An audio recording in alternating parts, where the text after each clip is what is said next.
बंदी छोड़ सतगुरु रामपाल जी परमेश्वर जी की जय हो। सत्साई भाई और बहनों, दया परमपिता परमेश्वर सतगुरु रामपाल जी भगवान की, जिनके शुभ आशीर्वाद से, जिनकी विशेष रजा से जब जब भूल पड़े पुस्तक के ऊपर हमारे 3 वीडियो कंप्लीट हो चुके हैं। पिछले 3 पार्ट आप जी इस वीडियो के ऊपर टाइटल में जाके लिंक ओपन करके देख सकते हैं, और उन वीडियो को देखे बिना आपको आगे की वीडियो समझ में नहीं आएंगे। ये पुस्तक जब जब भूल पड़े 80 पेज का लेटर हिसार जेल से परम पूज्य परमेश्वर सतगुरु रामपाल जी भगवान ने अपनी विशेष दया और मेहर हम 2 कोटि के जीवों के ऊपर बख्शते हुए भेजा है। इस 80 पेज के लेटर में परमात्मा ने बहुत सारे संकेत किए हैं, बहुत सारे इशारे किए हैं। सतलोक आश्रम मैनेजमेंट हरियाणा अर्थात अपने कलयुगी परिवार की नादानियों की, नासमझियों की, अज्ञानता और भक्ति मार्ग में जिस कदर वो लोग गुरुदेव के ज्ञान के विपरीत कुकर्म करके पाखंड फैला रहे हैं, परमेश्वर जी की लाखों आत्माओं को काल की गोद में बैठा रहे हैं, उन सभी का विवरण परमेश्वर ने इशारों इशारों में, संकेती संकेतों में दिल्ली संजय वाले को आधार बनाकर कर दिए हैं। और खुलासे के लिए परमात्मा ने इस 2 कोटि के जीव पवन दास को वीडियो बनाने के लिए खड़ा किया है। तो अब तक हमने बहुत सारी बातें दिल्ली संजय वाले के विषय में और सतलोक आश्रम मैनेजमेंट हरियाणा के विषय में, उनके कर्म और कुकर्मों के विषय में इस पुस्तक में अब तक पढ़ चुके हैं। पुस्तक का पेज नंबर 30 कंप्लीट हो चुका है। अब हम 31 से आगे चलेंगे। आगे परमेश्वर ने फिर बताया, संजय के अज्ञान और पाखंड की पोल खोलते हुए परमेश्वर कह रहे हैं, ऊपर को जड़ वाले इस संसार रूपी पल के वृक्ष की जड़ को पूर्ण ब्रह्म मानो, अक्षर पुरुष को तना डार काल निरंजन, क्षर पुरुष जानो, तीनों देवताओं रजगुण ब्रह्मा, सतगुण विष्णु तथा तमगुण शिव को शाखा मानो। शाखाओं पर लगे पत्तों को संसार जानो। उदाहरण के तौर पर बताया है कि जैसे पेड़ का पालक रूट अर्थात जड़ होता है, इसी प्रकार पूर्ण परमात्मा सर्व सृष्टि का धारण पोषण करने वाला है। जैसे पेड़ को आहार जड़ मूल से मिलता है, यानी तना को मूल से आहार मिलता है, तना से डार को तथा डार से शाखाओं को तथा शाखाओं से पत्तों को आहार मिलता है, उसी प्रकार पूर्ण ब्रह्म सबका धारण पोषण करने वाला वास्तव में अविनाशी परमात्मा है। सतपुरुष कबीर जी की शक्ति को मिट्टी जानो। परमात्मा कबीर जी ने शक्ति से सब ब्रह्मांड रचे हैं।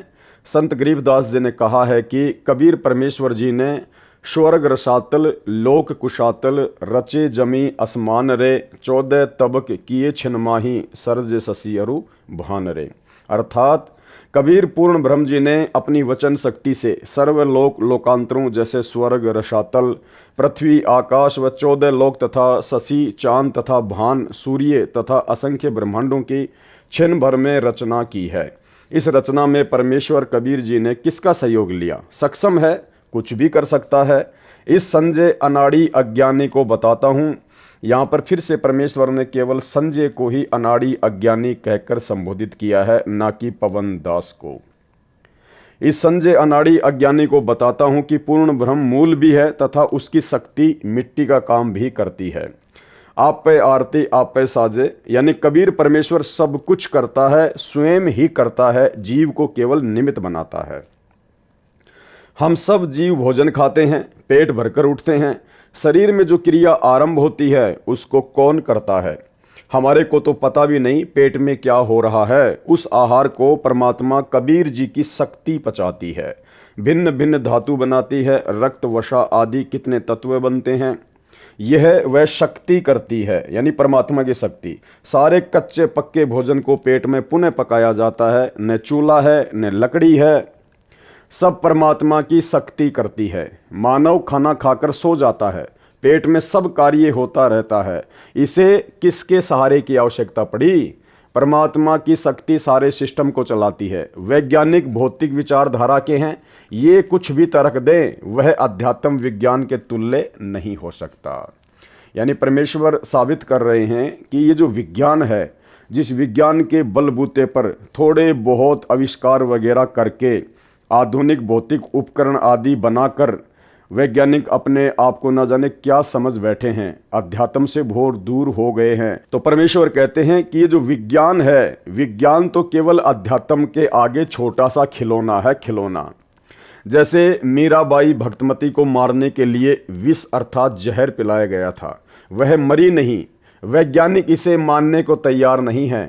परमात्मा ने नरसिंह रूप धारण करके प्रहलाद भगत की रक्षा की, हिरण्यकशिपु को मारा। वर्तमान में भगत समाज के अतिरिक्त कोई भी स्वीकार नहीं करता। इसी प्रकार परमात्मा को नरसिंह रूप बनाकर हिरण्यकशिपु को मारने की क्या आवश्यकता पड़ी?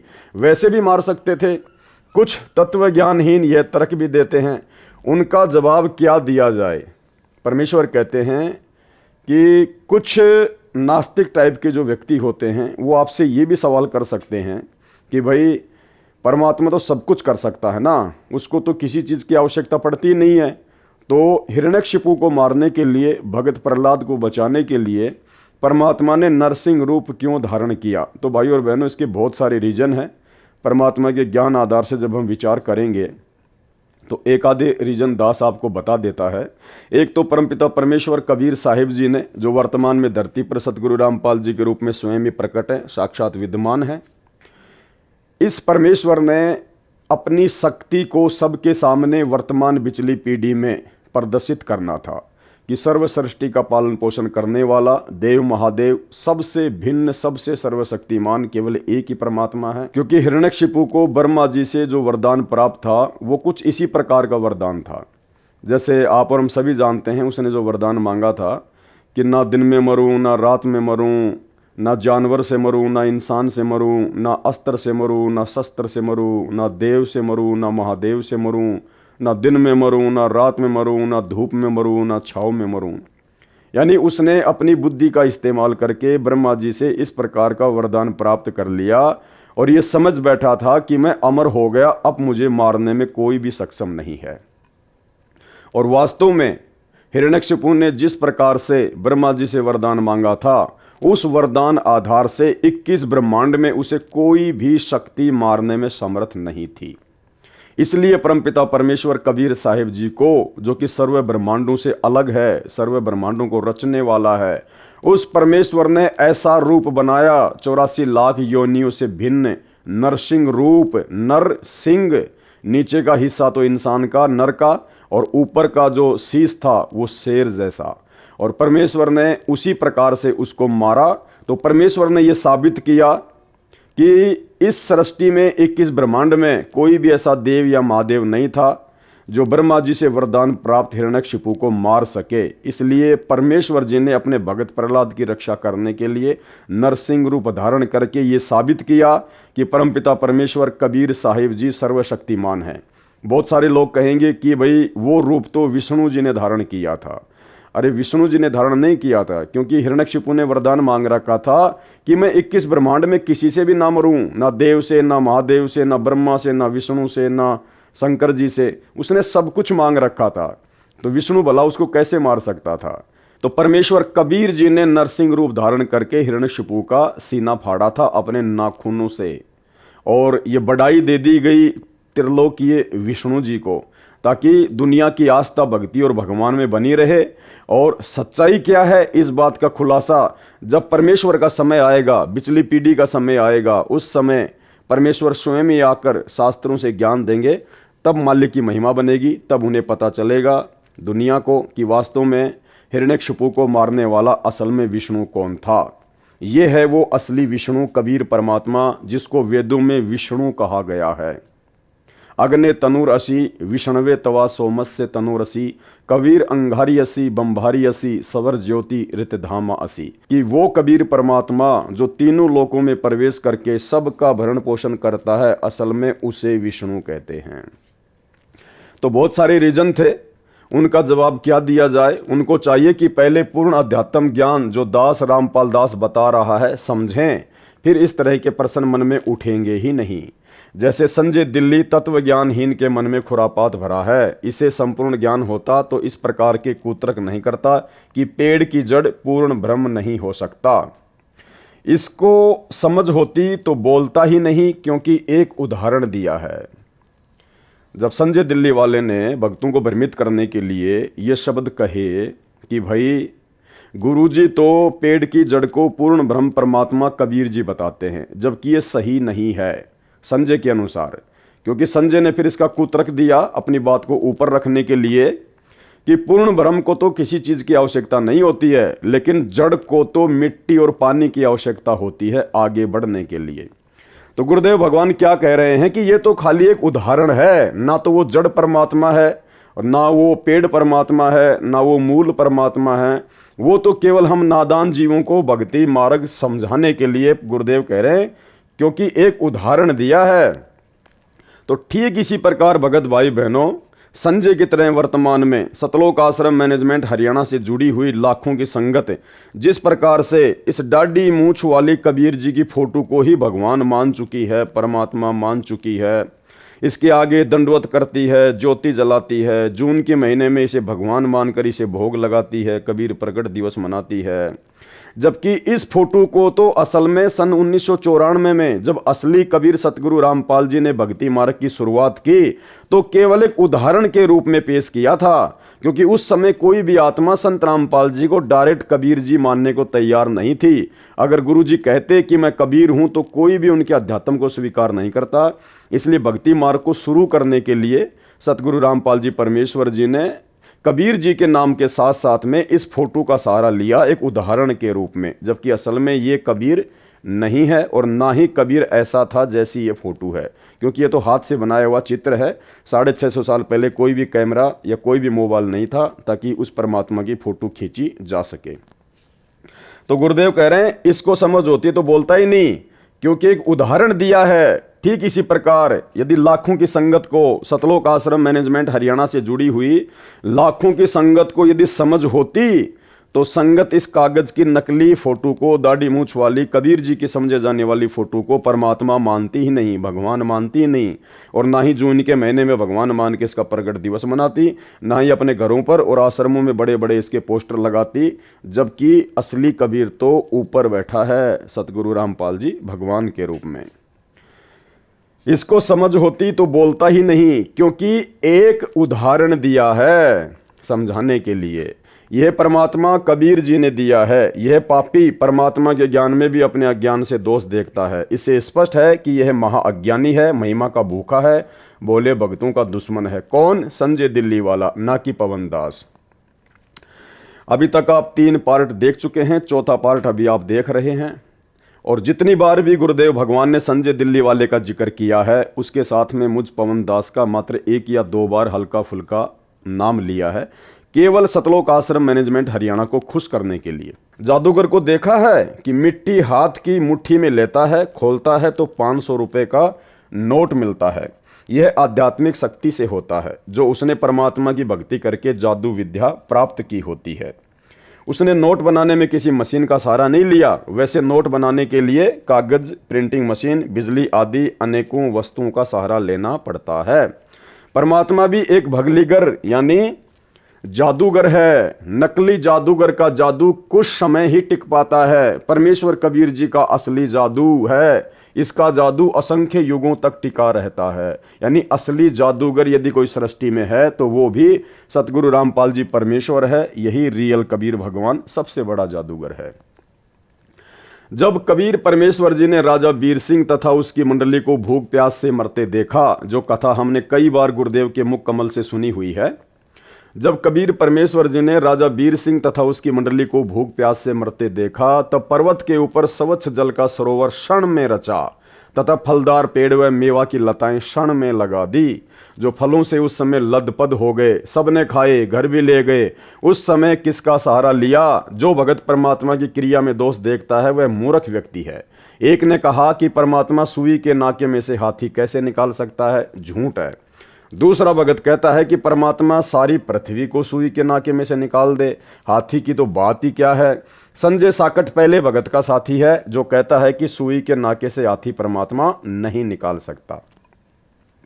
गीता अध्याय 15 के श्लोक 16 से भी सिद्ध किया है कि अक्षर पुरुष तथा क्षर पुरुष दोनों नाशवान है। इन दोनों के लोक तथा उन लोकों में रहने वाले सब व्यक्ति तथा अन्य पशु पक्षी आदि आदि भी नाशवान है, केवल आत्मा सबकी अविनाशी है। यह गीता अध्याय 15 श्लोक 16 का सरलार्थ है।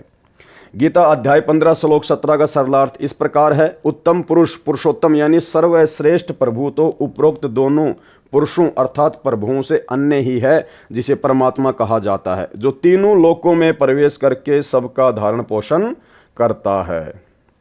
वह वास्तव में अविनाशी परमेश्वर है। तत्व ज्ञान यानी मूल ज्ञान, गुप्त ज्ञान में उसका नाम लिखा है। वह नाम कबीर साहेब, कबीर देव है, जो सतयुग में सत्सुकृत नाम से प्रकट हुआ, त्रेता युग में ऋषि मुनिंद्र के नाम से प्रकट हुआ था, द्वापर युग में करुणामय संत के नाम से प्रकट हुआ था तथा कलयुग में कबीर नाम से प्रकट हुआ था। कबीर सतयुग में सतसुकृत कह टेरा, त्रेता नाम मुनिंदर मेरा, द्वापर में करुणा में कहाया, कलयुग नाम कबीर धराया। संजय दिल्ली कहता है कि कबीर साहिब अलग हैं और कबीर देव अलग हैं। यह है इसका मूल ज्ञान, भूल ज्ञान, गुप्त ज्ञान जो गलत है। यानी संजय दिल्ली वाला कहता है कि कबीर साहिब अलग हैं और कबीर देव अलग हैं। इसको तत्व ज्ञान ही नहीं है, इसलिए वो अबाई बकता है।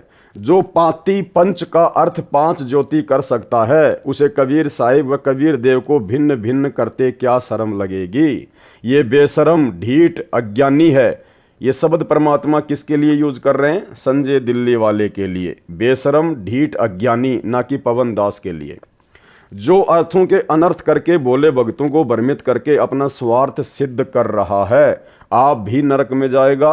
वे भ्रमित भगत जो इस मूर्ख को तत्वदर्शी संत मानकर इसकी जय जय बुलाते हैं, इसके ऊपर चंवर करते हैं, वे भी इसके साथ नरक में जाएंगे। ये गुप्त भेद दास रामपाल दास ने खोला है, यह तत्व ज्ञान है।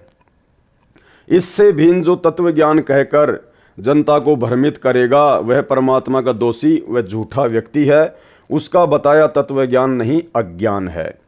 संजय दिल्ली अपने आश्रम में दिन रात वाणी चलाता है। अब देखना भाई और बहनों, इस पुस्तक में बीच बीच में परमात्मा ने हमारे विश्वास को बढ़ाने के लिए, अध्यात्म से हमें भली भांति परिचित करने के लिए बहुत सारे संकेत किए हैं। और उन संकेतों में अब एक संकेत ये है, संजय दिल्ली अपने आश्रम में दिन रात वाणी चलाता है, यानी वो सत्संग चलाता है दिन रात। ये सब पाखंड बोले भक्तों को लुभाने, मूर्ख बनाने के लिए करता है। कहता है कि यदि मैं काल का दूत होता तो क्या गुरुजी के सत्संग की वाणी दिन रात चलाता। इसका उत्तर पहले बता दिया है कि यह काल का दूत है। कौन? संजय। वाणी मेरे सत्संग की इसलिए चलाता है कि मेरी आवाज सुनकर भगत खींचे चले आएं और उनको अपने अज्ञान से कुतर्क देकर भ्रमित करके अपने काल वाले ग्रुप में मिला लूं। यह अमर वाणी का अपमान है। कैसे? यानी सतगुरु रामपाल जी भगवान के सत्संगों को दिन रात चलाते रहना। गुरुदेव क्या कह रहे हैं कि यह अमर वाणी का अपमान है। यदि कोई मोबाइल में आरती या अन्य प्रतिदिन सुबह दोपहर करने वाले पाठ को चलाकर स्वयं अन्य कार्य करे, मोबाइल चल रहे स्थान से बाहर भीतर आता जाता रहे और वाणी पर ध्यान नहीं रखे और कहे कि आरती कर ली, तो व्यर्थ है। अब देखो भाई और बहनों, कैसे सतगुरु रामपाल जी परमेश्वर जी ने आप और हमारी ये गंदी आदत साध संगति से जोड़कर छुड़वाई है। मोबाइल या ऑडियो वीडियो में आरती चलाकर आरती सुनना, अपना काम भी करते रहना, इधर उधर आते जाते भी रहना और आरती भी चल रही है। परमात्मा ने इसे क्या बताया? अमर वाणी का अपमान बताया। परमात्मा ने क्या कह रहे हैं गुरुदेव? यह अमर वाणी का अपमान है। यदि कोई मोबाइल में आरती या अन्य प्रतिदिन सुबह दोपहर करने वाले पाठ को चलाकर स्वयं अन्य कार्य करे, तो हम सत्सेवक तो केवल भक्ति बोध पुस्तक को हाथ में लेकर ही परमेश्वर की तीनों समय की आरती करते हैं, भोग की आरती करते हैं। हमने गुरुदेव भगवान की ऑडियो वीडियो या मोबाइल में कैसेट वगैरह चलाकर, पेन ड्राइव वगैरह चलाकर आरती करना लगभग काफ़ी समय से छोड़ दिया है। उनके विधि विधान अनुसार केवल भक्ति बोध पुस्तक हाथ में लेकर ही करते हैं। और जिन पुण्यात्माओं को पढ़ना लिखना नहीं आता है, जो ज़्यादा बुजुर्ग हैं या नेत्रहीन हैं, तो उनके लिए मोबाइल से आरती करने में कोई दोष नहीं है। तो मोबाइल से आरती, गुरुदेव की आवाज में ऑडियो वीडियो से आरती वर्तमान में कौन करता है? संजय दिल्ली वाला, संजय दिल्ली वाले के साथी, सतलोक आश्रम मैनेजमेंट हरियाणा और सतलोक आश्रम मैनेजमेंट हरियाणा से जुड़ी लाखों की संगत, जिसमें 99% लोग आज भी गुरुदेव की ऑडियो वीडियो लगाकर या मोबाइल में ही आरती करते हैं। तीनों समय की, खाते पीते चलते उठते बैठते समय अपना काम भी करते रहते हैं और आरती भी करते रहते हैं, जो कि परमेश्वर के विधि विधान अनुसार सही नहीं है। ध्यान से पढ़िए इसको। इसका उत्तर पहले बता दिया है कि यह काल का दूत है। वाणी मेरे सत्संग की इसलिए चलाता है कि मेरी आवाज़ सुनकर भगत खींचे चले आएं और उनको अपने अज्ञान से कुत्रक देकर भ्रमित करके अपने काल वाले ग्रुप में मिला लूं। यह अमर वाणी का अपमान है। यदि कोई मोबाइल में आरती या अन्य प्रतिदिन सुबह दोपहर करने वाले पाठ को चलाकर स्वयं अन्य कार्य करे, मोबाइल चल रहे स्थान से बाहर भीतर आता जाता रहे और वाणी पर ध्यान नहीं रखे और कहे कि आरती कर ली, तो व्यर्थ है।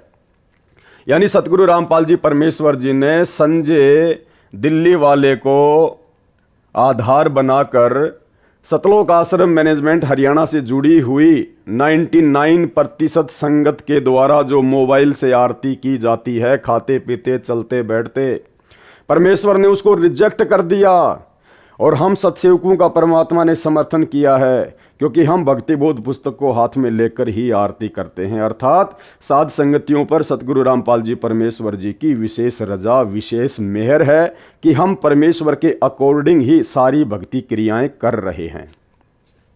वाणी बोली जा रही है, उस पर ध्यान रखने से लाभ होगा। वाणी बोली जा रही है, उस पर ध्यान रखने से लाभ होगा।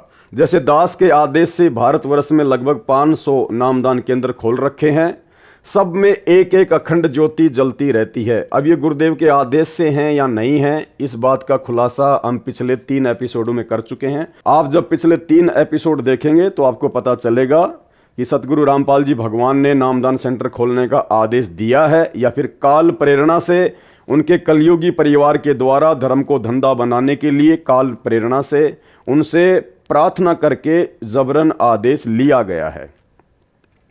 जैसे दास के आदेश से भारतवर्ष में लगभग 500 नामदान केंद्र खोल रखे हैं, सब में एक एक अखंड ज्योति जलती रहती है। सब में भगत सुबह दोपहर तथा शाम को स्पीकर या मोबाइल में या मौखिक तीनों समय से पाठ करते हैं। कुछ समय सत्संग भी चलाते हैं। साधना चैनल पर जो शाम को 7:30 से 8:30 बजे तक सत्संग चलता है, उसे सुनते हैं। ये वाणी का लाभ उन्हें मिलता है। यानी पहले तो परमात्मा ने मोबाइल के द्वारा आरती करने की विधि को गलत साबित कर दिया और फिर सतलोक आश्रम मैनेजमेंट हरियाणा और उन नामदान सेंटरों पर जिस प्रकार से मोबाइल से आरतियां होती हैं उसका भी जिक्र कर दिया। यानी सतगुरु रामपाल जी भगवान ने मोबाइल से आरती करने की जो विधि है, जिस विधि से आज पूरा सतलोक आश्रम मैनेजमेंट हरियाणा आरती करता है, उसको गुरुदेव ने रिजेक्ट कर दिया ऊपर ये बातें बोलकर। क्योंकि देखो, ये 80 पेज का लेटर है, सतगुरु रामपाल जी भगवान ने हिसार जेल से भेजा है। साफ साफ शब्दों में सतगुरु रामपाल जी परमेश्वर सतलोक आश्रम मैनेजमेंट हरियाणा के अज्ञान और पाखंड को इस पुस्तक में नहीं लिखेंगे। अगर लिख देंगे तो ये पुस्तक आप और हमारे तक आती ही नहीं, क्योंकि ये उनके माध्यम से ही आई है। इसलिए परमात्मा ने जगह जगह संकेत कर दिए हैं कि क्या सही है और क्या गलत है। प्रत्येक अनुयायी अपने अपने घरों में पूजा स्थल पर सुबह शाम ज्योति जलाता है, जो घंटों जलती है। तीनों समय के पाठ करते हैं। समय मिलता है तो मोबाइल में सत्संग चलाकर ध्यान से सुनते हैं। यह वाणी सुनने का लाभ उनको मिलता है।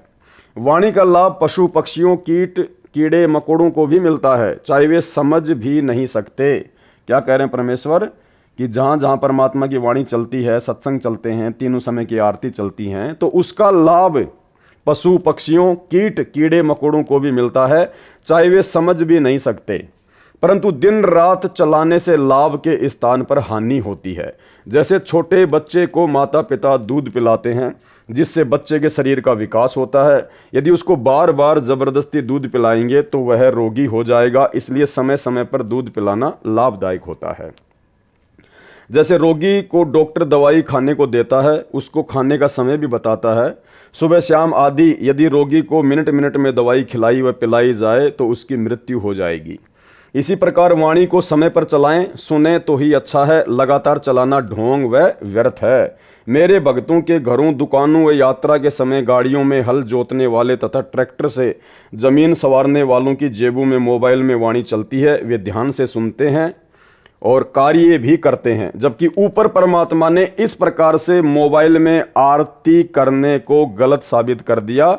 और यहां परमात्मा ने फिर से सतलोक आश्रम मैनेजमेंट हरियाणा की जो घटिया आदत है, जो वर्तमान में भी पड़ी हुई है, पढ़े लिखे भी हैं, अंधे भी नहीं हैं, युवा भी हैं, कोई हैंडीकैप में नहीं है, उसके बावजूद भी गुरुदेव कह रहे हैं कि ट्रैक्टर चलाते चलाते या अन्य कार्य करते करते वो लोग वाणियाँ सुनते हैं, अर्थात तीनों समय की आरतियाँ करते हैं, जो कि भक्ति विधान के अनुसार गलत है। क्योंकि ऊपर परमात्मा ने स्पष्ट कर दिया कि सही विधि क्या है। यह अमर वाणी का अपमान है यदि कोई मोबाइल में आरती या अन्य प्रतिदिन सुबह दोपहर करने वाले पाठ को चलाकर स्वयं अन्य कार्य करे, मोबाइल चल रहे स्थान से बाहर भीतर आता जाता रहे और वाणी पर ध्यान नहीं रखे और कहे कि आरती कर ली, तो व्यर्थ है। और जब तक आप जी मोबाइल से आरती करोगे तब तक आपका ध्यान वाणियों पर जा ही नहीं सकता, आपकी बुद्धि परमात्मा खोलेंगे ही नहीं। तो परमेश्वर ने बिल्कुल स्पष्ट तौर पर संकेत कर दिया कि संजय गुरुद्रोही दिल्ली वाले के आश्रम में और सतलोक आश्रमों में और सतलोक आश्रमों से जुड़े हुए भक्तों के घरों में जो मोबाइल से आरती की जाती है वो विधि भक्ति अनुसार सही नहीं है, उनको पूर्ण लाभ नहीं मिलेगा। परंतु लगातार नहीं, कुछ समय सुनकर मोबाइल को बंद कर देते हैं। कोई भी कथा या बातें करते हैं, वे कुछ समय सुने तो उसका असर ठीक होता है। ये ढोंगे कहे कि हम वाणी सुनते भी हैं, कार्य भी करते हैं। दास यह कहेगा कि आप रात्रि में सो जाते हो, तब कैसे सुनते हो। अब यहाँ पे एक छोटी सी शंका आप भगत भाई बहनों को हो सकती है कि परमात्मा ने हम सत्सेवकों के ऊपर विशेष दया करके जो अखंड पाठ की वाणियाँ 50 घंटे की सतगुरु रामपाल जी भगवान के मुख कमल से मेमोरी कार्ड में भर के जो सत्सेवकों के घरों पर कोरियर के द्वारा पहुंचाई गई हैं, हम तो 24 घंटे उन वाणियों को चलाते हैं, तो कहीं हमारे को नुकसान तो नहीं हो जाएगा। नहीं भाई बहनों, बिल्कुल भी नुकसान नहीं है। वो परमेश्वर जी की अमर वाणी है और हम कोई 24 घंटे वाणी को चला के उसके पास में नहीं बैठते हैं। जब भी हमें समय मिलता है, घंटा, आधी घंटा, 10 मिनट, 20 मिनट, हम परमात्मा की वाणी को सुनते हैं। जब हम परमपिता परमेश्वर जी की चरण सेवा में जाते हैं, उस समय आधा घंटा, 10 मिनट, 20 मिनट बैठकर हम परमेश्वर की वाणी को सुनते हैं। और जब समय आता है परमात्मा जी के मंत्र करने का, तो या तो हम वाणी की आवाज़ को बिल्कुल धीरे करते हैं एक नंबर पर, जो कि हमारे को डिस्टर्ब ना करे, या हम उस समय परमात्मा को दंडवत प्रणाम करके पाठ की आवाज़ को जो है वो बंद कर देते हैं। और जब हमारे मंत्र पूरे हो जाते हैं तो वापस हम परमात्मा की वाणियों को धीरे धीरे धीरे धीरे जो है वो चला देते हैं। जब समय आता है परमात्मा की तीनों समय की आरती का, उस समय हम परमात्मा की पाठ प्रकाश की वाणियों को जो है वो बंद कर देते हैं। जब समय आता है परमात्मा जी के सत्संग सुनने का, उस समय हम पाठ की वाणियों को जो है वो बंद कर देते हैं या बिल्कुल धीरे धीरे कर देते हैं, क्योंकि ये परमात्मा की अमर वाणियाँ हैं। ये वाणियाँ सूक्ष्म रूप में सभी के ऊपर असर करती हैं, कीड़े मकोड़े, पशु पक्षी, कीट पतंग, सबके ऊपर।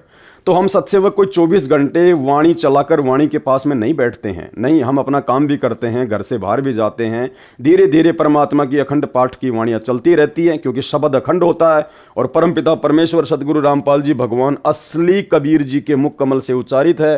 तो वाणियाँ ब्रह्मांड में जाती रहती हैं, वाणियाँ अपना काम जो है करती रहती हैं। बाकी जब भी हमने सत्संग सुनने होते हैं, मंत्र करने होते हैं, आरती करनी होती है, उस समय हम पाठ की वाणियों को जो है बंद कर देते हैं या बिल्कुल धीरे कर देते हैं, ताकि हमारे को बिल्कुल भी डिस्टर्ब ना हो। और जब हमारा वाणियाँ सुनने का जी करता है, मन करता है, खाना बना रहे हैं, फ्री हैं, परमात्मा के स्पीकर को अपने पास में रख लेते हैं, 10 मिनट 20 मिनट जब तक खाना बना रहे हैं परमात्मा की वाणियाँ सुनते हैं। जब परमात्मा की हम चरण सेवा करते हैं, उस समय मालिक की वाणियाँ हम सुनते हैं। तो हम लोग इस प्रकार से करते हैं, हम वाणियाँ दिन रात चला के उनके पास में नहीं बैठते हैं। और ये परमेश्वर की अखंड वाणियाँ हैं, ये सूक्ष्म रूप में पेड़ पौधे सब के ऊपर असर करती हैं। तो परमात्मा कह रहे हैं, दास ये कहेगा कि रात्रि में जब सो जाते हो तब कैसे सुनते हो। ये तो संजय दिल्ली वाले के लिए है, लेकिन परमेश्वर का विधान है कि परमेश्वर की वाणियाँ सूक्ष्म रूप में सब पर असर करती हैं। रात्रि में भी वाणियाँ जीव पे, आत्मा पे असर करती हैं। जिस प्रकार परमेश्वर ने बताया, नित्य नियम में शुरुआत में लिखा हुआ है कि जब किसी व्यक्ति को किसी सांप ने काट लिया होता है, वो व्यक्ति तो मूर्छित हो जाता है, बेहोश हो जाता है। और जो गारुड़ मंत्र जो पढ़ने वाला व्यक्ति होता है, सपेरा, सर्प के जहर को उतारने वाला, वो व्यक्ति गारुड़ मंत्र बोलता है, जबकि वो व्यक्ति तो बेहोश पड़ा है, वो एक प्रकार से सो रहा है। उसको तो वाणी सुनाई नहीं दे रही कि वो क्या मंत्र बोल रहा है, लेकिन फिर भी गारुड़ जो मंत्र बोलता है उस मंत्र का असर उस आत्मा पे होता है और सर्प काटा हुआ व्यक्ति वापस होश में आ जाता है। तो ये तो परमपिता परमेश्वर जी की अखंड वाणियां हैं, अमर वाणियां हैं। ये हम सो जाएंगे तो भी हमारे आत्मा के मैल को ये काटेगी, हम सचेत रहेंगे तो भी हमारी आत्मा के मैल को जो है ये काटेंगी। हठ योग करता है कौन? संजय दिल्ली वाला, पवन दास का नाम नहीं है। इस ढोंगे ने आश्रम में एक अलग कक्ष बना रखा है, कक्ष यानी कमरा। उसमें भक्तों को विशेष योग आसन की मुद्रा में बैठाकर स्मरण करने को कहता है। यानी गुरुदेव कह रहे हैं, जैसा कि गुरुदेव को सतलोक आश्रम मैनेजमेंट हरियाणा वालों ने जेल में जाके बताया, उसी आधार से परमात्मा लिख रहे हैं कि संजय दिल्ली वाले ने एक विशेष कमरा बना रखा है और उस कमरे में विशेष योग आसन लगाकर, क्या लिखा परमात्मा ने? विशेष योग आसन की मुद्रा में भक्तों से मंत्रों का जाप करवाता है और स्वयं भी उसी प्रकार उसमें बैठकर स्मरण करता है। वाणी फिर भी चलती रहती है, स्मरण क्या खाक करता है? परमात्मा कहते हैं सत्संग भी चलता रहता है और मंत्र भी जाप करते हैं, तो क्या खाक मंत्रों पे ध्यान जाएगा?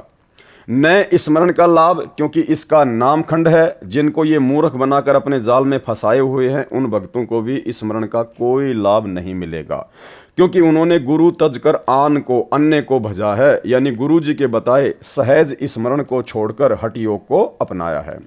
तथा ज्योति के लिए रुपए दिए हैं या वैसे दान में रुपए दिए हैं, वह भी संजय दिल्ली के आदेश से, इस कारण उनका नामखंड है। अब सुमरण करके दान देकर भी जीवन नष्ट होगा, क्योंकि भक्ति मार्ग में बहुत सावधानी रखनी पड़ती है ताकि नामखंड न हो जाए। काल ज्योति निरंजन का पहला काम है हमारे अनुयायी का नामखंड करवाना, फिर वह काल का हो जाता है। परमेश्वर से कोई लाभ उसे नहीं मिलता। परमेश्वर कबीर जी ने गरीबदास जी महाराज जी को बताया है कि अनंत कोटि बाजी जहां रचे सकल ब्रह्मांड, गरीबदास मैं क्या करूं काल करे जीव खंड। अर्थात हे गरीबदास, मैं इतना सक्षम हूं कि मैंने अनंत करोड़ रचना की है तथा सब ब्रह्मांडों को मैंने रचा है, परंतु काल जीव का नाम खंड करवाकर मेरे से दूर कर देता है, जिस कारण से मैं उस आत्मा का कल्याण नहीं कर सकता। उनको चाहिए कि अपनी गलती की क्षमा याचना करें तथा मेरी रामपाल दास की आज्ञा लेकर किसी निकट के नामदान केंद्र पर जाकर पुनः उपदेश लेकर नाम शुद्ध करवाएं। एक और विधान है परमात्मा का, जो परमात्मा ने यहाँ पर स्पष्ट कर दिया है। यानी सतलोक आश्रम मैनेजमेंट हरियाणा से जुड़े हुए 99 ही नहीं बल्कि 100% भगत परमात्मा के इस आदेश की पालना नहीं कर रहे हैं। गुरुदेव ने स्पष्ट कर दिया कि जब भी आपका नामखंड होता है, दोबारा से यदि आपने नाम शुद्ध करवाना हो तो आपने अपने गुरु की आज्ञा लेनी पड़ेगी। क्या कह रहे हैं परमात्मा?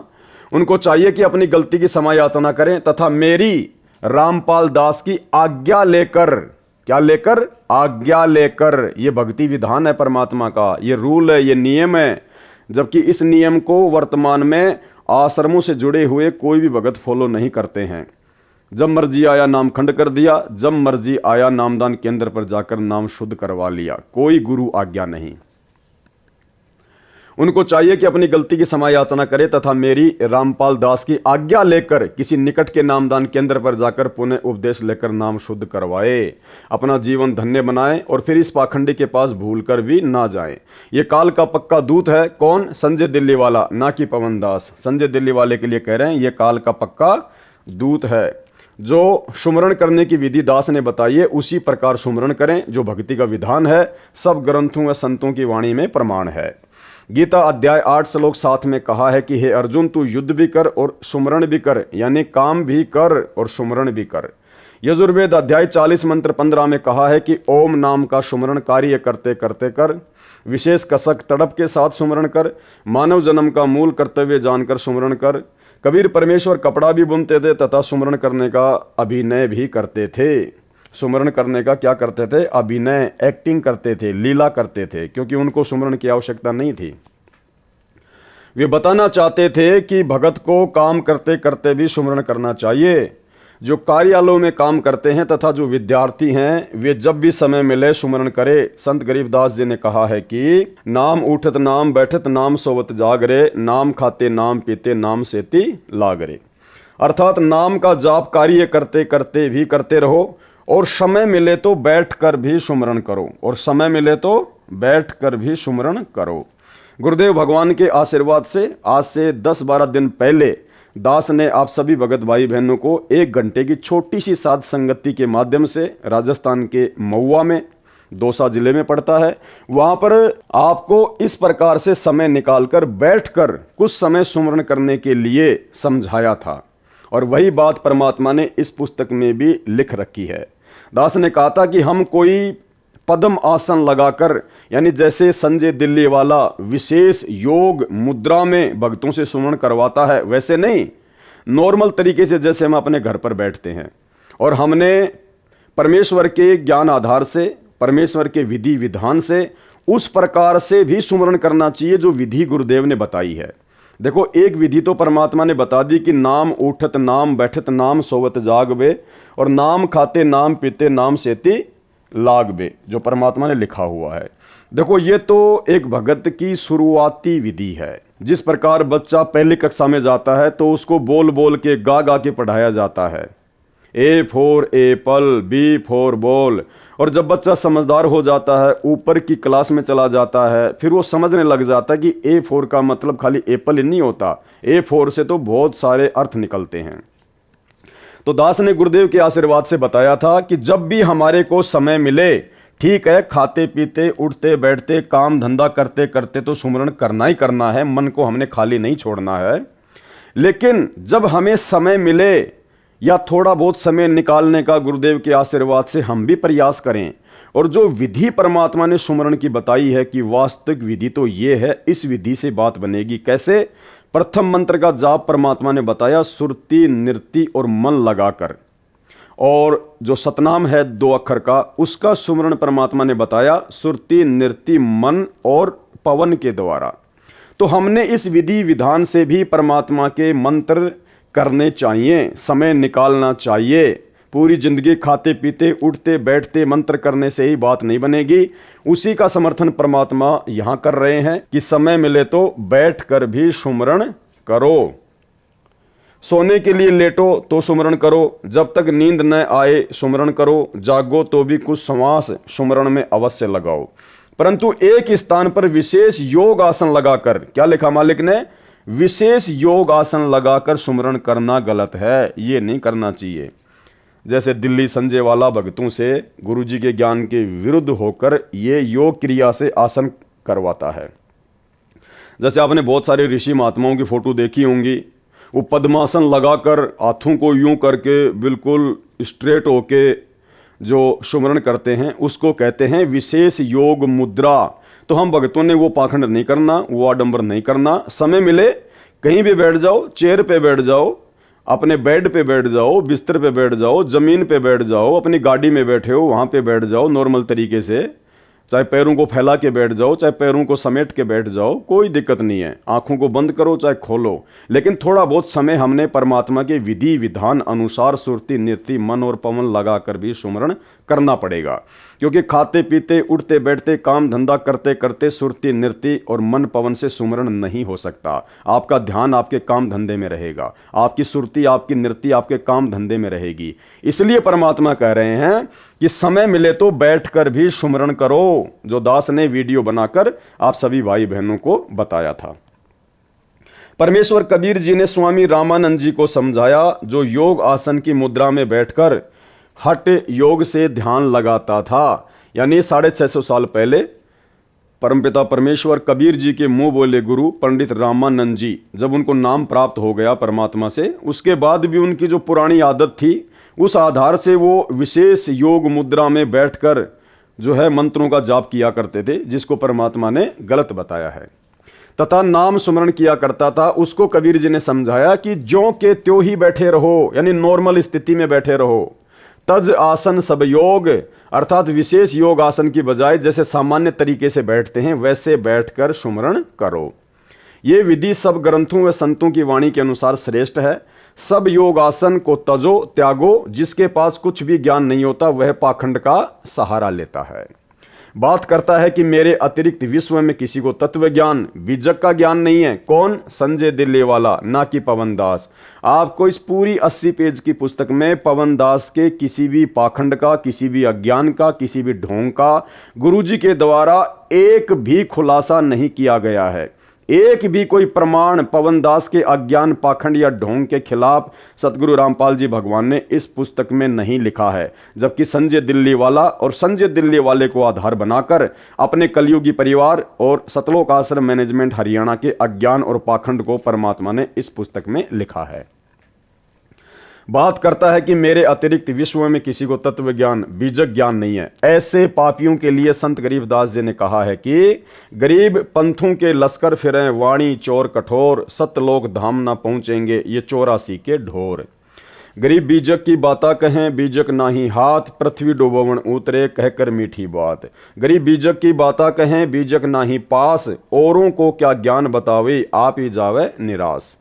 अर्थात परमात्मा कबीर जी की वाणी को सुनकर उसी आधार से अपने को तत्वदर्शी संत बताने वाले वाणियों का गलत अर्थ करने वाले अनेकों पंथों के मुखिया हैं, जैसे ये संजय साकट। एक बार फिर से यहाँ पर संजय के लिए साकट शब्द का यूज किया गया है।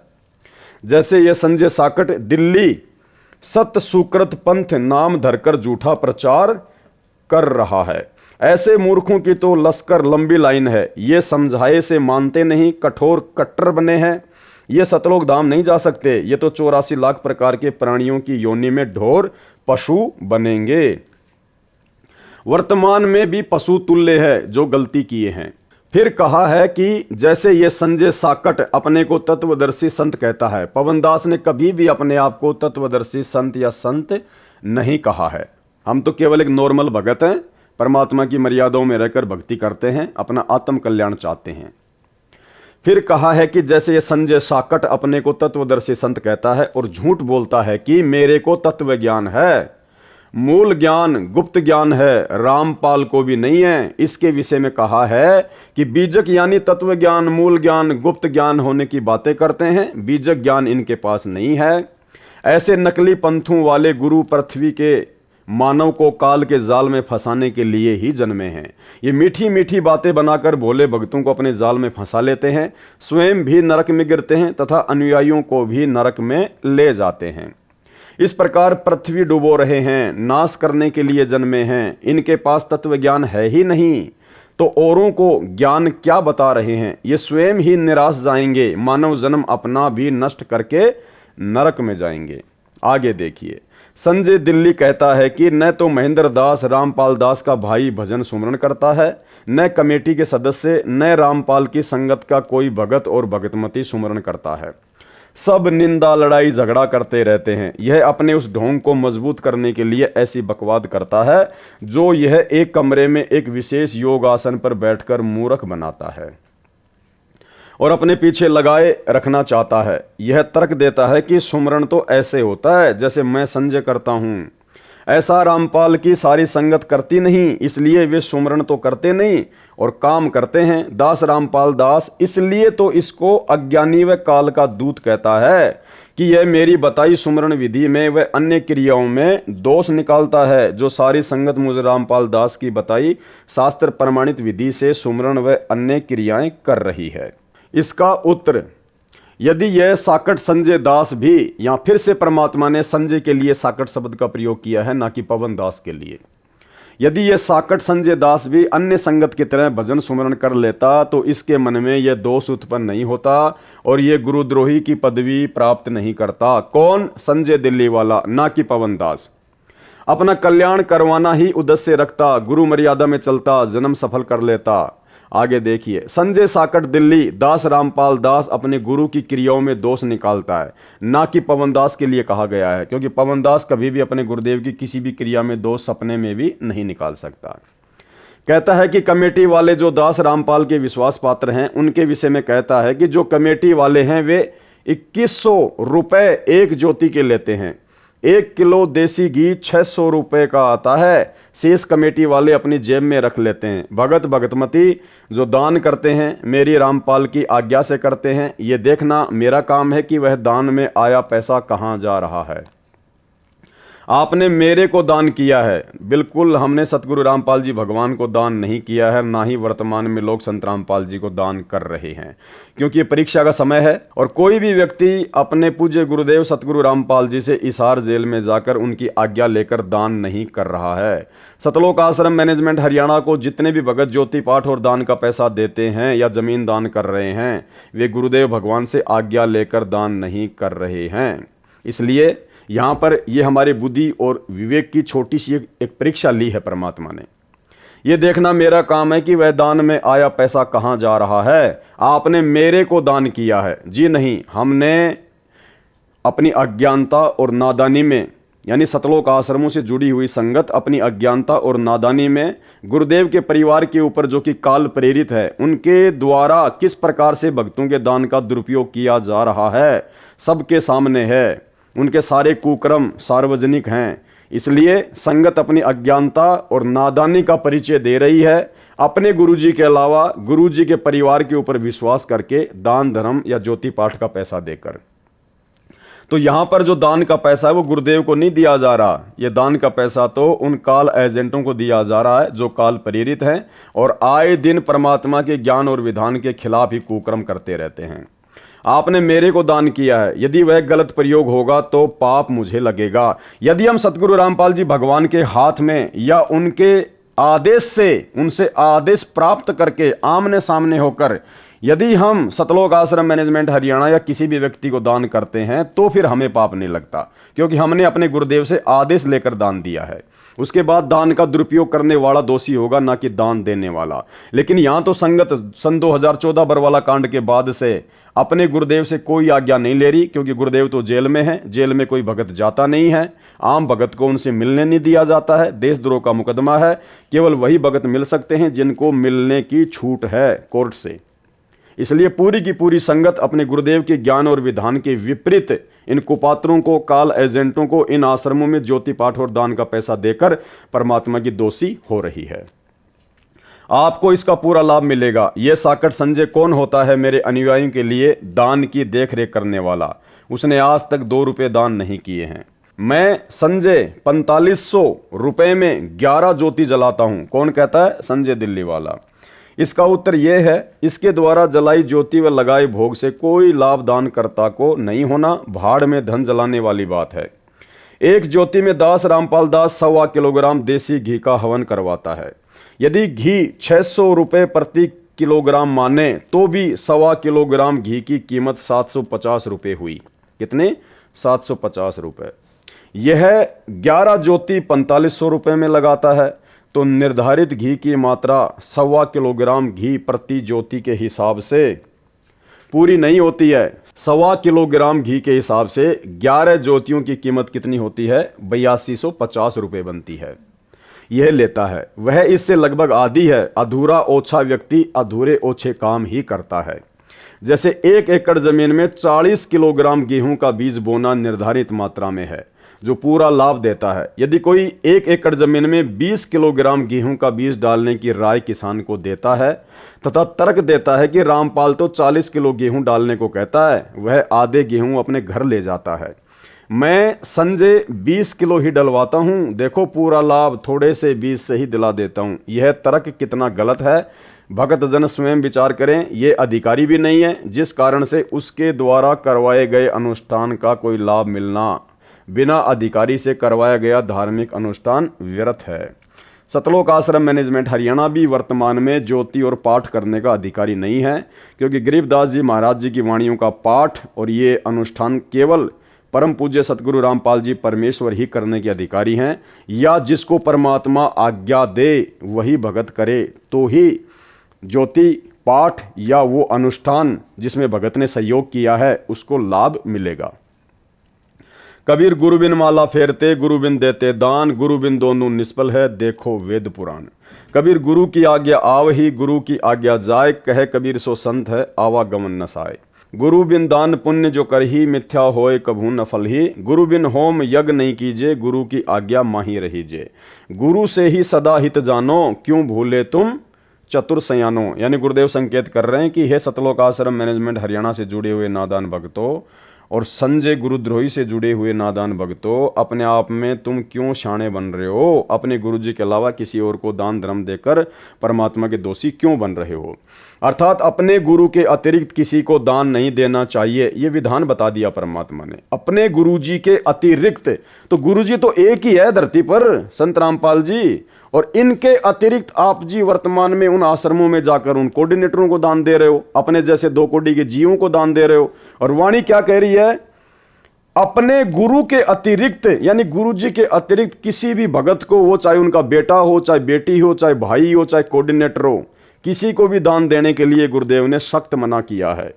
अर्थात अपने गुरु के अतिरिक्त किसी को दान नहीं देना चाहिए, वह दान फल नहीं देता। गुरु के अतिरिक्त अन्य किसी को दान नहीं देना चाहिए, न ही कोई पुण्य कर्म, धार्मिक कर्म करवाने चाहिए। धार्मिक कर्म यानी पाठ, हवन, जो कि 90% संगत सतलोक आश्रमों में अपने जैसे 2 कोटि के जीवों से करवा रही है, जो भक्ति विधान अनुसार सही नहीं है। गुरु का आज्ञाकारी भगत सफल होता है, वह सही भगत है, उसका आवागमन जन्म मरण का चक्र समाप्त हो जाएगा।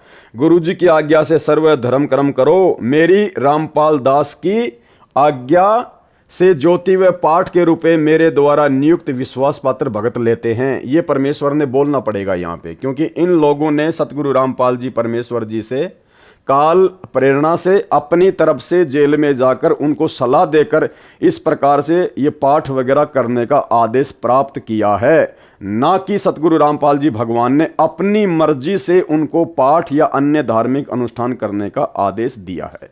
इस बात को हमने समझना होगा। लिखते हैं, दास को बताते हैं, आशीर्वाद लेते हैं, तब उस धर्म कर्म को करते हैं जो सबको यथार्थ लाभ देता है। हे चातुर व्यक्तियों, क्यों शाने बनकर यथार्थ भक्ति मार्ग को भूले हो? गुरु से ही सदा अपना हित मानो, यानी गुरु जी से ही धर्म कर्म करवाना हितकर लाभदायक है, इसी में अपना हित या भला समझो। ये परमात्मा आश्रमों से जुड़ी हुई संगत को और संजय से जुड़ी हुई संगत को सावधान कर रहे हैं। दास रामपाल दास 69 वर्ष का हो चुका है। सतलोक जाने से पहले जो क्रियाएं संगत ने करनी है उनका अभ्यास करवा रहा हूं। यानी हिसार जेल में बैठकर परमात्मा हमारा यही अभ्यास करवा रहा है। हमारी भक्ति क्रियाओं को पल पल सीसीटीवी कैमरे की तरह हमारे हृदय कमल में बैठकर अंतर्यामी सतगुरु रामपाल जी भगवान देख रहे हैं। पल पल उनकी नज़र है कि हम क्या कर रहे हैं, क्या नहीं कर रहे हैं, गुरु जी ने क्या समझाया था और हम क्या करने लग गए। तो इस प्रकार से अपने जैसे जीवों को ज्योति पाठ का पैसा देना, उनको ज़मीन के लिए पैसा देना, आश्रम के लिए ज़मीन देना, ये सब कुछ परमात्मा ने रिजेक्ट कर दिया। और क्या कह रहे हैं? दास रामपाल दास 69 वर्ष का हो चुका है। सतलोक जाने से पहले जो क्रियाएं संगत ने करनी है उनका अभ्यास करवा रहा हूं। यानी वर्तमान समय हमारी परीक्षा का है। परमात्मा कहेंगे कुछ भी नहीं, लेकिन देख सब कुछ रहे हैं कि कौन भगत मेरे ज्ञान आधार से चल रहा है और कौन मेरे परिवार के पीछे आंख बंद करके काल प्रेरणा से चल रहा है। इसी बात का डर था कि संजय जैसे जालिम संगत को पथ भ्रष्ट ना कर दें। पवनदास का नाम नहीं है।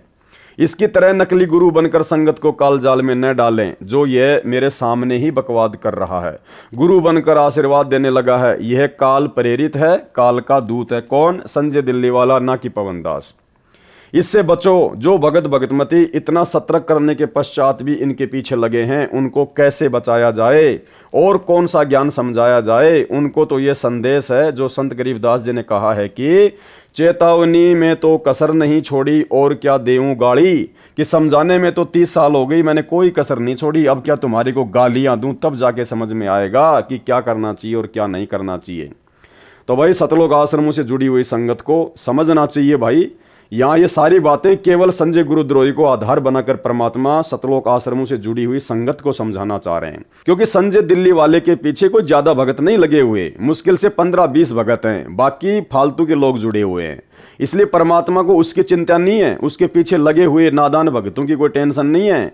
परमात्मा को मुख्य चिंता है सतलोक आश्रम मैनेजमेंट हरियाणा, अर्थात अपने कलयुगी परिवार के पीछे जुड़ी हुई लाखों करोड़ों की संगत की। भोली आत्माओं को काल के दूतों से बचाने के लिए संत गरीबदास जी ने ढेर सारी वाणी अमृत ज्ञान बोला, फिर भी काल के दूतों से चिपके हैं। उनसे दुखी होकर कहा है कि तुम ज्ञान से नहीं मानते तो क्या तुम्हें गाली दूं?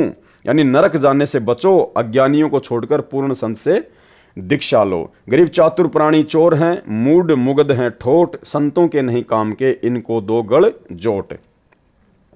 संजय दिल्ली चातुर प्राणी है, यह मेरे ज्ञान को चुराकर कपट युक्त तर्क देकर चतुरता दिखाता है, सत्य को छुपाता है। इसलिए संत गरीबदास जी ने ऐसे व्यक्तियों को चातुर व चोर कहा है, तथा जो मेरे भगत भगतमती इसके जाल में फंसे हैं वे मूढ़ अर्थात मूर्ख मुगध ठोट पत्थर हैं, ये संतों के काम के नहीं होते, इनको दो गढ़ जोट। इन दोनों को, संजय व उसके साथ लगे मेरे भक्तों को, एक ही रस्से से गले बांध दो, अर्थात ये दोनों नरक में जाने योग्य हैं, ये समझाने से भी नहीं मानते, ये इसी के साथ रहने योग्य हैं, दोनों इकट्ठे पशु बनेंगे। ये परमात्मा का विधान है जो गुरु मर्यादा तोड़कर भक्ति तथा धार्मिक क्रियाएं करते करवाते हैं। तो भाई गुरु मर्यादा तोड़कर ही सतलोक आश्रम मैनेजमेंट हरियाणा वर्तमान में लाखों की संगत से तमाम भक्ति क्रियाएं करवा रहा है। गांव धनाना में भक्तों के दान से 50 लाख रुपए का बैडमिंटन का स्टेडियम बनाना परमात्मा का भक्ति विधान तोड़ना है। अपने धार्मिक धंधे के लिए, अपने आश्रम चलाने के लिए, गांव वालों को खुश रखने के लिए धनाना गांव में सतलोक आश्रम वालों के द्वारा बसें चलाना, एम्बुलेंस चलाना, उनके लिए रोडे बनाना, ये सब कुछ गुरु मर्यादा तोड़ने के अंतर्गत ही आता है। हरियाणा के जाट आरक्षण में लाखों की संगत को बैठाना, उनको पात्रों को चंदे के रूप में करोड़ों रुपया दान का देना, ये भी गुरु मर्यादा तोड़वाने के अंतर्गत ही आता है। राजस्थान के गैंगस्टर आनंदपाल सिंह की सीबीआई जांच का समर्थन करवाना, भक्तों को उसकी रैलियों में भेजना, और राजपूत करणी सेना को, जो कि एक राजनीतिक सामाजिक संगठन है, उसको 5 लाख रुपए चंदे के रूप में राजस्थान के अजमेर की रैली में नगद देना, ये परमात्मा की भक्ति और मर्यादा तुड़वाने के अंतर्गत ही आता है। इसके अलावा और भी ना जाने कितने कुकर्म, जिनकी लिस्ट बहुत लंबी है, जो दास समय समय पर आपको बताता रहता है, जो सतलोक आश्रम मैनेजमेंट हरियाणा के द्वारा काल प्रेरणा से करवाए जाते हैं, ये सब कुछ मर्यादा तोड़ने के अंतर्गत ही आता है। तो गुरुदेव यहाँ क्या इशारा कर रहे हैं? जो गुरु मर्यादा तोड़कर भक्ति तथा धार्मिक क्रियाएं करते और करवाते हैं, उनको आध्यात्मिक लाभ नहीं मिलता, जिस कारण से ये सब पशु योनियों में जाते हैं। तो भाई समझना संगत ने है जो सतलोक आश्रम वालों के पीछे अंधी होके चल रही है।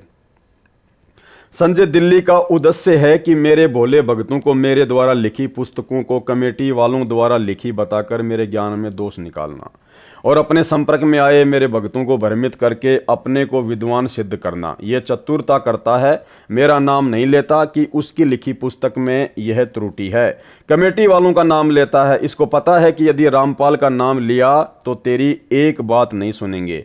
ये साकट एक पुस्तक तो लिखे, पता चले कि इसका तत्व ज्ञान मेरे से भिन्न कौन सा है।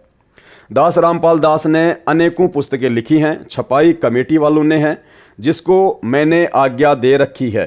उनमें से एक जीने की राह पुस्तक भी है, उसमें एक वाणी लिखनी रह गई, उसका अनुवाद लिख दिया। इस संजय साकट ने त्रुटि निकाली। किसने? संजय साकट ने, ना कि पवन दास ने।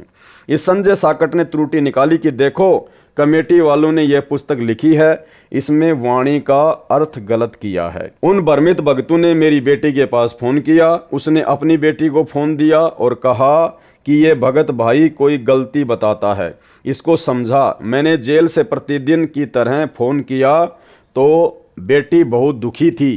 कहा कि एक भगत भाई का फोन आया, वह बहुत गुस्से में था। मैंने पूछा किस बात पर? बेटी ने बताया कि यह नई पुस्तक जो आपके द्वारा लिखी छपी है, जीने की राह, इसमें कुछ गलती बता रहा है। कह रहा था कि इस वाणी का अर्थ गुरुजी ये बताते हैं, इसमें अन्य लिखा है। यह सब उन कमेटी वाले भक्तों ने लिखी है, नाम गुरुजी का लिख दिया। मेरी दोती ने फोन किया और सब डिटेल से मुझे बताया। उसका स्पष्टीकरण इस प्रकार है। कैसे? पुस्तक जीने की राह को सर्व संगत ने तथा अन्य बुद्धिजीवी मानव ने बहुत पसंद किया तथा अपने अपने मोबाइल फोनों में डाउनलोड किया। एक एक दिन रात में 2 लाख पुस्तकें डाउनलोड की गई। एक दिन रात में तो 2,50,000 पुस्तक डाउनलोड होने का रिकॉर्ड बना था। मैंने अपनी बेटी व दोती को समझाया कि बेटी, ये भगत अपना विवेक खो चुका है, यह संजय दिल्ली पागल कुत्ते ने काट रखा है, यह भी पागल हो चुका है, यह अब यही भाषा बोलेगा, अन्य को काटने को दौड़ेगा। उस पुस्तक में सरलार्थ तो निम्न दोनों वाणियों का लिखा है, परंतु गलती से वाणी नंबर 1 लिखनी छूटी है। उसमें यह उल्लेख है, वाणी नंबर 1, कबीर कथा करो करतार की, सुनो कथा करतार, काम कथा सुनना नहीं रखो नेक विचार। वाणी नंबर 2, कबीर कथा करो करतार की, सुनो कथा करतार, आन कथा सुनना नहीं कहे कबीर विचार। यानी दोनों वाणियों में परमात्मा ने थोड़ा सा ये अंतर कर दिया, ऊपर लिख दिया काम कथा, नीचे लिख दिया आन कथा। अर्थात कबीर जी ने कहा है कि परमात्मा की चर्चा करो, परमात्मा की चर्चा सुनो, काम कथा अश्लील बातें न सुनो, नेक विचार रखो। वाणी नंबर 1 का अर्थ है परमात्मा की कथा सुनो, परमात्मा की कथा चर्चा करो, इसके अतिरिक्त जो भी बातें करते हो सुनते हो वह व्यर्थ है। ये कबीर जी ने विचार व्यक्त किए। उस भ्रमित भगत ने कहा कि इस वाणी में वाणी नंबर 2 जो जीने की राह पुस्तक में अंकित है, वाणी नंबर 1 लिखनी रह गई। वाणी नंबर 2 में यह कहाँ लिखा है कि अश्लील बातें न सुनो। तुमने अनर्थ कर दिया, अपनी मर्जी से पुस्तकों में लिखा है, ये उलाना दिया उस पागल कुत्ते के काटे पागल भगत ने। उसकी बात बड़ी करें तो यदि एक लाइन यह भी पुस्तक में लिख दी कि अश्लील बातें न करो न सुनो, तो कौन सी गलती कर दी, क्या गलत लिख दिया? यदि वाणी में नहीं है तो भी पुस्तक के विषय के अनुकूल तो है, परंतु जिसको काले चश्मे लगे हों तो उसको धूप में भी बादल छाया दिखाई देती है। संजय साकट मनमाना आचरण करता है। कौन करता है? संजय साकट, ना कि पवन दास। गीता अध्याय 16 श्लोक 23-24 में कहा है कि गुरुजी द्वारा शास्त्र विधि अनुसार धार्मिक क्रियाएं करना लाभ देता है।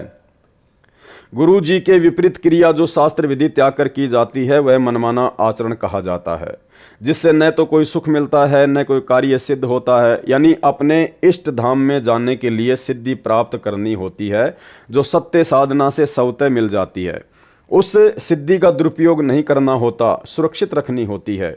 वह सिद्धि भी मनमाना आचरण करने से प्राप्त नहीं होती, न उस साधक की गति अर्थात मोक्ष होती है, अर्थात सब साधना व्यर्थ होती है। फिर उसे करो व न करो।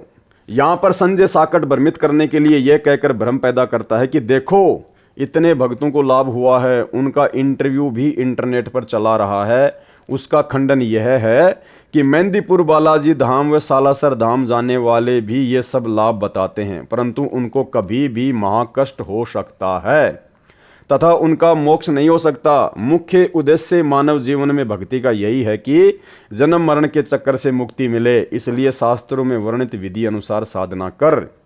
आगे देखिए संजय के मनमाने आचरण की जानकारी, ना कि पवन दास के मनमाने आचरण की जानकारी। दास रामपाल दास संध्या आरती करते समय केवल एक ज्योति जलाता है। संजय साकट 5 ज्योति जलाता है। कौन जलाता है? संजय, ना कि पवन दास, ना कि कोई सत्सेवक भाई बहन। दास रामपाल दास केवल पाठ के समय 3 दिन हलवा प्रसाद का भोग बनवाता है। पाठ संपूर्ण होने वाले दिन संगत के लिए भोजन प्रसाद के लिए खीर का प्रसाद बनवाता है, जो विधि विधान है। संजय साकट प्रतिदिन हलवा, खीर, 56 प्रकार का मेवा आदि का प्रसाद बनाता है, जो बकवास है। विशेष संत गरीबदास जी को परमेश्वर कबीर जी मिले थे, उनके द्वारा बताई आध्यात्मिक क्रिया संत गरीबदास जी ने बताई तथा स्वयं उनका पालन किया। दास ने अपने गुरु जी को देखा है कि संत गरीबदास जी ने जो बताया वही क्रिया मेरे गुरुदेव किया करते थे। यह दास उसी शास्त्र विधि अनुसार आचरण का निर्वाह 25 वर्ष से कर तथा करवा रहा है। यदि प्रतिदिन हलवा, खीर व 56 प्रकार के प्रसाद से परमात्मा प्रसन्न होते तो संत गरीबदास जी भी यही करते। संत गरीबदास जी के पास 2500 बीघा लगभग 1475 एकड़ जमीन थी। वे तो सदा ही हलवा, खीर आदि 56 प्रकार के भोग आसानी से लगा सकते थे, परंतु शास्त्र विधि में ऐसा करना नहीं कहा है। संत गरीबदास जी अपने जीवन काल में वर्ष में केवल एक दिन अपना बोध दिवस मनाते थे। हालांकि भाई और बहनों, ये भी वर्तमान में जो 13वां पंथ चल रहा है उस पंथ में जायज नहीं है। क्या कहा परमात्मा ने 12वें पंथ के प्रवर्तक आदरणीय गरीबदास जी के बारे में कि संत गरीबदास जी अपने जीवन काल में वर्ष में केवल एक दिन अपना बोध दिवस मनाते थे। संत गरीबदास जी वर्ष में एक दिन अपना बोध दिवस मनाते थे, लेकिन हम भाई बहनों ने अपना बोध दिवस नहीं मनाना है। हमने केवल अपने परमात्मा सतगुरु रामपाल जी भगवान का 8 सितंबर के दिन प्रकट दिवस ही मनाना है। हम भक्तों का ना कोई जन्मदिन मनाना, ना कोई बोध दिवस मनाना है, क्योंकि यहाँ पर संत गरीबदास जी 12वें पंथ से संबंधित थे। हमने 12वें पंथ की भक्ति क्रियाओं को नहीं करना है, 13वें पंथ की भक्ति क्रियाओं को करना है। जिस दिन उनको परमेश्वर कबीर जी गांव छुड़ानी के जंगल में बाबा जिंदा के रूप में फाल्गुन महीने की चांदनी दवास को मिले थे, फाल्गुन महीने की उस शुक्ल पक्ष द्वादशी को मनाते थे, जो ग्रंथ संत गरीबदास जी ने लिखवाया था। उस हाथ से लिखे उस ग्रंथ का पाठ भी उन्होंने अपने सामने प्रारंभ करवाया था। 3 दिन पाठ चलता था, जो वर्तमान तक परंपरा चली आ रही है। तीनों दिन हलवा प्रसाद बनाया जाता था। सत्य पुरुष व सतगुरु के लिए 2 कटोरियों में भोग निकालकर अलग अलग रखा जाता था। अब आगे देखना भाई और बहनों, उनके सतगुरु व सत्य पुरुष कबीर जी थे। गरीबदास जी के सतगुरु और सत्य पुरुष कौन थे? एक थे। कौन? कबीर जी। तो फिर 2 कटोरियों में अलग अलग हलवा किसके लिए निकाला जाता था? कह रहे हैं तीनों दिन हलवा प्रसाद बनाया जाता था। सत्य पुरुष व सतगुरु के लिए 2 कटोरियों में भोग निकालकर अलग अलग रखा जाता था, जबकि उनके सतगुरु व सत्य पुरुष कबीर जी थे। यानी जब एक ही शक्ति उनके गुरु और सत्य पुरुष थे, तो फिर 2 कटोरियों में हलवा अलग अलग क्यों निकालना? फिर तो वो कहावत हो गई, गुरु और गोविंद 2 नहीं भाई, जब तक 2 समझोगे दोजक में जाई। तो गरीबदास जी तो फिर यहां पर गुरु और गोविंद को 2 समझ रहे हैं, अलग अलग समझ रहे हैं। इसलिए भाई और बहनों, हमने ये वाला कार्य नहीं करना है, क्योंकि हम 13वें पंथ के पंथी हैं, ना कि हम गरीबदास जी के पंथी हैं। हमने केवल अपने गुरु को ही अपना परमात्मा मानना है। परमात्मा की अमर वाणी है कि गुरु और गोविंद 2 नहीं भाई, यानी सत्य पुरुष और सतगुरु 2 अलग अलग नहीं हैं, और जो 2 समझेगा वो दोजक में जाएगा। इसलिए हमने इस फोटो को रिजेक्ट कर दिया है सतगुरु रामपाल जी भगवान की सत प्रेरणा से, उनके आशीर्वाद से। तो ये 12वें पंथ की जो परंपरा है उसके बारे में परमात्मा बता रहे हैं। हम 13वें पंथ के पंथी हैं। हम केवल एक ही कटोरी में हलवा रखेंगे, केवल हमारे गुरुदेव भगवान सतगुरु रामपाल जी परमेश्वर जी के लिए।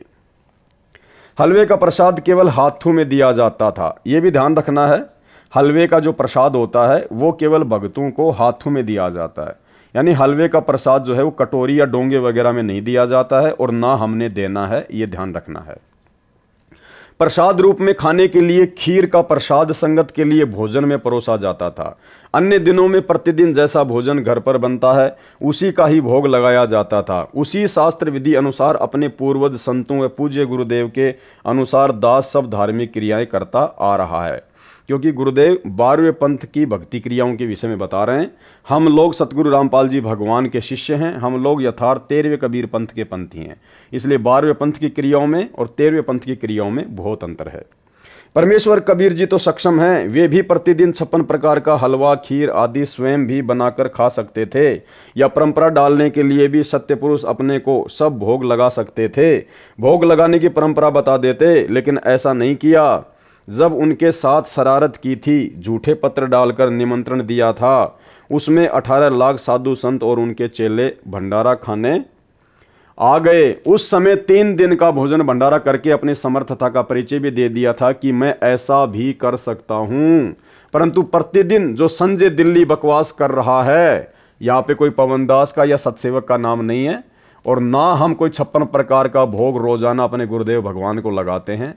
हम तो गीता जी का जो विधान है, जो सतगुरु रामपाल जी भगवान ने बताया कि पूर्ण परमात्मा को भोग लगाए बिना जो व्यक्ति अन्न पकाते हैं या खाते हैं वो तो पाप खाते हैं। तो हमारे घर में जो भी बनता है, जैसा भी बनता है, हम दोनों टाइम या तीनों टाइम रोजाना गीता जी के विधान को फॉलो करते हुए, सतगुरु रामपाल जी परमेश्वर जी के विधान को फॉलो करते हुए, अपने गुरु को ही परमात्मा मानकर, क्योंकि गुरु ही परमात्मा हैं, हम प्रतिदिन भोजन खाने से पहले अपने गुरु जी को भोग की आरती के साथ में समर्पित करते हैं, जो है उनको हम भोजन पहले अर्पित करते हैं। तो इसमें कोई त्रुटि नहीं, इसमें कोई भी गलती नहीं है। ना हम कोई संजय की तरह 56 प्रकार का आइटम बनाते हैं, ना हम रोजाना इस प्रकार का कोई ढोंग या पाखंड करते हैं। हम केवल नॉर्मल तरीके से विधि विधान अनुसार ही सारे कार्य जो है वो करते हैं। यह शास्त्र विधि त्याग कर मनमाना आचरण है जो भोले भक्तों को रिझाने के लिए, अपने जाल में फंसाने के लिए ड्रामा कर रहा है। जो ज्ञान के अधूरे गांठ के पूरे हैं वे इसके जाल में फंसे हैं। संत गरीबदास जी ने ऐसे पाखंडियों के लिए कहा है कि ज्ञानी पुरुष तो इनके निकट न जावे, मूर्खों को रीझ रिझावे है। अर्थात जिन भक्तों को मर्यादा का ज्ञान है और जो गुरु जी द्वारा बताई शास्त्र अनुकूल क्रियाओं का ज्ञान है, वे तो ऐसे पाखंडियों के निकट भी नहीं जाते। जिनको ज्ञान नहीं है उन भोले भक्तों को प्रसन्न करके अपने को तत्वदर्शी, सबसे अलग ज्ञान वाला सिद्ध करता है। ऐसा व्यक्ति काल का पक्का दूत होता है। वह संजय साकट दिल्ली है, इससे बचो। यहाँ परमात्मा ने संजय के लिए इशारा किया है, ना कि पवनदास के लिए, क्योंकि पवनदास और पवनदास के साथ साथ संगति से जुड़े हुए भाई बहन इस प्रकार का कोई भी पाखंड या आडंबर नहीं करते हैं। ऐसा व्यक्ति काल का पक्का दूत होता है। कैसा? संजय जैसा। वह संजय साकट दिल्ली है, इससे बचो। अन्य मनमाना आचरण। संजय साकट ने प्रथम मंत्र के कार्ड में अक्षरों में फेरबदल करके उनकी वास्तविकता का नाश कर दिया है। उस प्रकार उच्चारण करने से परमात्मा की मर्यादा भंग होने से इन मंत्रों की शक्ति समाप्त हो गई है। परमात्मा कबीर जी ने जो संत गरीबदास जी के सतगुरु हैं, अपने शिष्य गरीबदास जी को प्रथम मंत्र का जाप कैसे उच्चारण करके सुनाया, उसी तरह गरीबदास जी ने उनका जाप किया और लाभ प्राप्त किया। उसी तरह अपनी अमृतवाणी में लिखवा दिया जो अमर ग्रंथ में अंकित है। ये संजय काल प्रेरणा से सब गलती कर रहा है क्योंकि काल ब्रह्म इसका साथ दे रहा है। कबीर जी के दुश्मन का रोल संजय कर रहा है। कबीर जी के दुश्मन का रोल, सतगुरु रामपाल जी भगवान के दुश्मन का रोल कौन कर रहा है? संजय दिल्ली वाला, ना कि पवनदास। मुझ पवनदास का नाम परमात्मा ने मात्र 1 या 2 जगह केवल काल प्रेरित आत्माएं सतलोक आश्रम मैनेजमेंट हरियाणा वालों को खुश करने के लिए किया है। बाकी हर जगह परमात्मा संजय के ही अज्ञान और पाखंड का खुलासा कर रहे हैं।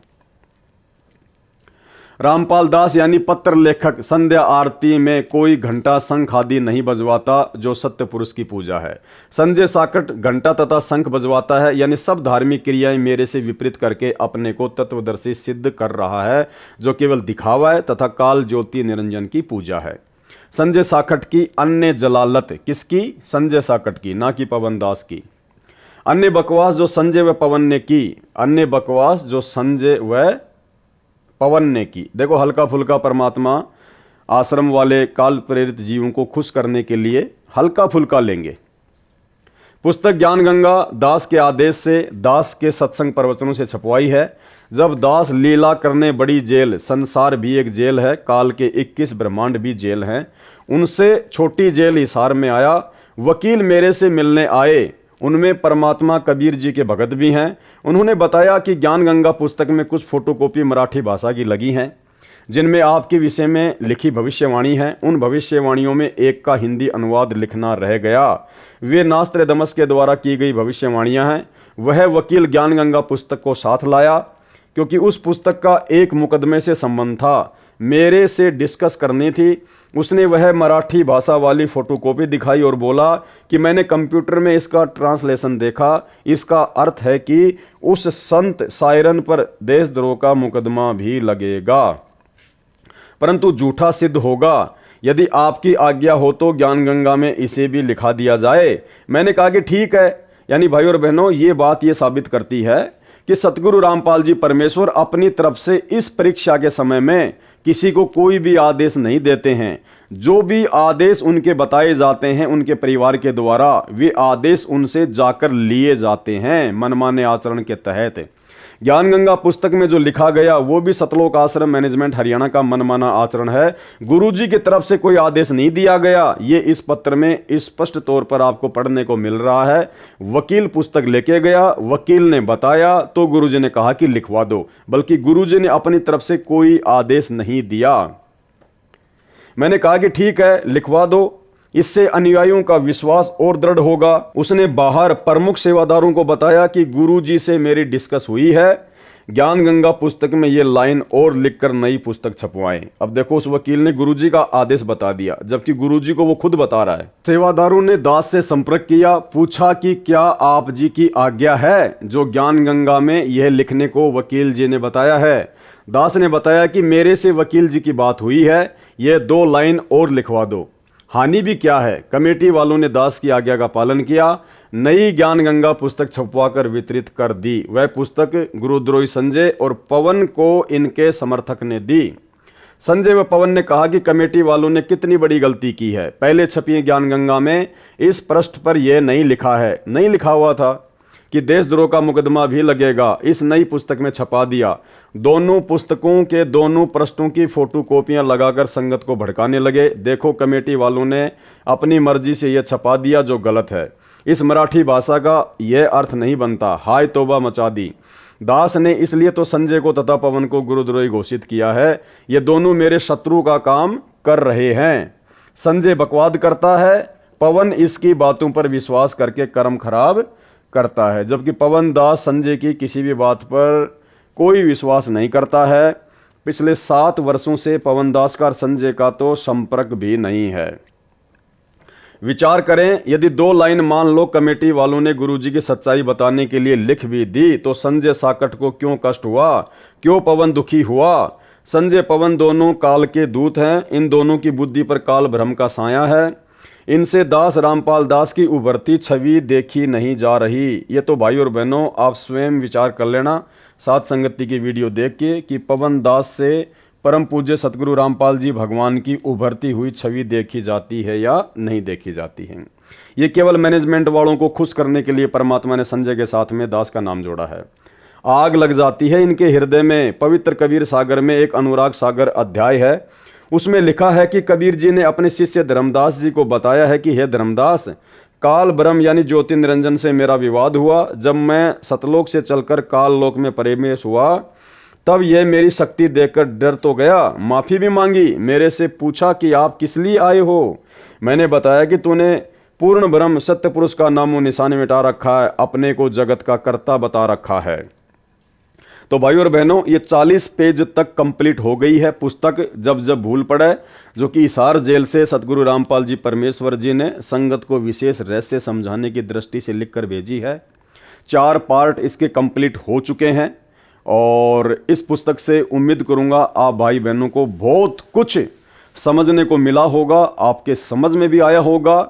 जो बातें मुझ पवन दास को लेकर सतलोक आश्रम मैनेजमेंट हरियाणा ने संगत में भ्रमणा फैला रखी थी, जिस कारण से बेचारी नादान संगत मुझ पवन दास की वीडियो देखने से डरती थी, घबराती थी। साथ संगति की वीडियो देखने से डरती थी, घबराती थी। उम्मीद करूंगा अभी तक केवल आपने 40 पेज पढ़े हैं। जब आप इसके पूरे 80 पेज पढ़ लेंगे तो आपकी आंखों के आगे से अज्ञानता का पूरा काला चश्मा उतर जाएगा। आपको सब कुछ क्लियर हो जाएगा कि वास्तव में गुरुद्रोही वाला कार्य, परमात्मा के दुश्मन का कार्य तो सतलोक आश्रम मैनेजमेंट हरियाणा और संजय दिल्ली वाला कर रहे हैं, ना कि पवन दास जयपुर वाला।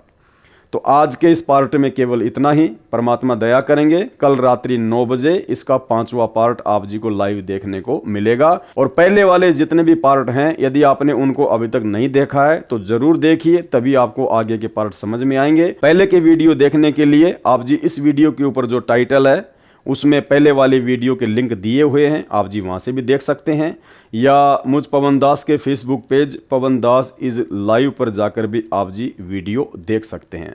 तो आज की साथ संगति में केवल इतना ही। कल रात्रि 9 बजे फिर जुड़िए। तब तक के लिए परमात्मा हम सबको आज्ञा दें। बंदी छोड़ सतगुरु रामपाल जी परमेश्वर जी की जय हो।